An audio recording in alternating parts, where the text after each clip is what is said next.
안녕하세요. 여러분의 지식 탐험가, 호기심 해결사입니다.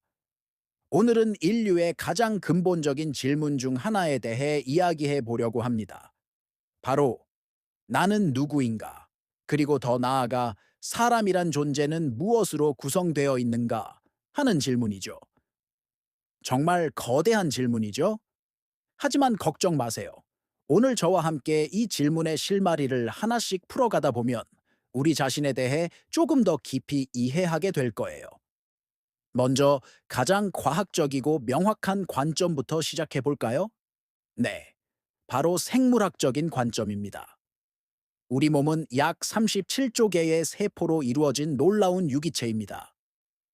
이 세포들이 모여 조직을 만들고 조직이 모여 심장, 뇌, 폐와 같은 장기를 형성하죠. 그리고 이 모든 장기들이 유기적으로 연결되어 생명 활동을 유지합니다. 정말 경이롭지 않나요? 우리 몸의 60-70%는 물로 채워져 있고 나머지는 단백질, 지방, 탄수화물, 그리고 다양한 미네랄로 구성됩니다. 원소 수준으로 내려가면 산소, 탄소, 수소, 질소 등이 우리 몸의 대부분을 차지하고요. 마치 우주의 먼지가 모여 별이 되듯 아주 작은 원자들이 모여 나라는 생명체를 만들어낸 셈입니다. 우리가 먹는 음식이 곧 우리 몸을 구성하는 재료가 된다는 사실을 생각하면 매일 먹는 밥 한 끼도 새롭게 느껴지지 않나요?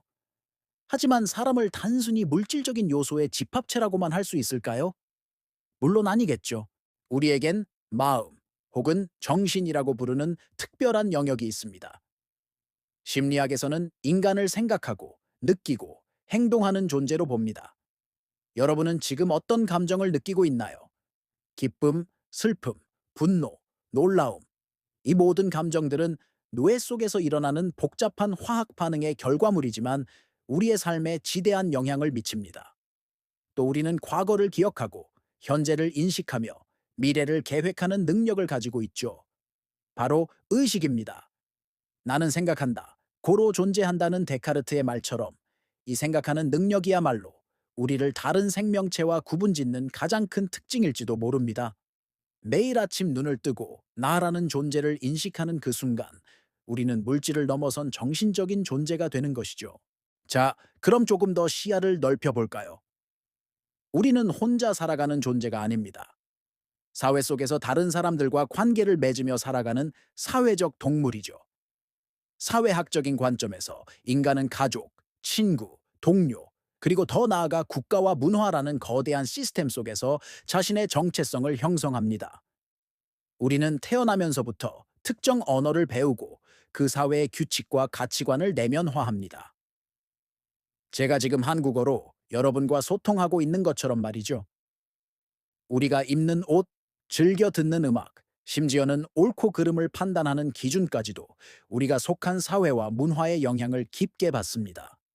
즉, 나라는 존재는 온전히 나 혼자 만들어낸 것이 아니라 수많은 타인과의 상호작용 속에서 빚어진 결과물이라고 할 수 있습니다. 여러분의 정체성에는 어떤 사회적, 문화적 배경이 녹아 있나요? 한번 생각해 보는 것도 재미있을 거예요. 이제 마지막으로 인류의 오랜 지혜가 담긴 철학적, 종교적 관점을 살펴보겠습니다. 수많은 철학자와 종교 지도자들은 인간 존재의 의미와 목적에 대해 깊이 탐구해 왔습니다. 어떤 철학은 인간을 자유의지를 가진 주체적인 존재로 보기도 하고, 또 어떤 종교는 인간을 신의 피조물이나 우주적 순리의 일부로 설명하기도 합니다. 이러한 관점들은 과학처럼 명확한 답을 주지는 못할 수도 있습니다. 하지만 나는 왜 사는가? 어떻게 살아야 하는가? 와 같은 삶의 근본적인 질문에 대한 깊은 성찰을 제공하죠. 우리 각자가 자신만의 삶의 의미를 찾아가는 과정, 그 자체가 인간을 구성하는 중요한 요소가 아닐까요? 정해진 답은 없지만 스스로 질문하고 답을 찾아 나가는 그 여정 속에서 우리는 비로소 온전한 한 명의 인간으로 완성되어 가는 것입니다. 결국 사람이란 존재는 무엇으로 구성되어 있는가? 라는 질문에 대한 답은 하나로 정의될 수 없습니다. 우리는 원자와 세포로 이루어진 생물학적 존재이면서 동시에 생각하고 느끼는 심리적 존재입니다. 또한 다른 사람들과의 관계 속에서 정체성을 만들어가는 사회적 존재이며 삶의 의미를 끊임없이 탐구하는 철학적 존재이기도 합니다. 이 모든 것들이 복잡하게 얽히고 설켜 나라는 단 하나의 고유한 우주를 만들어내는 것이죠.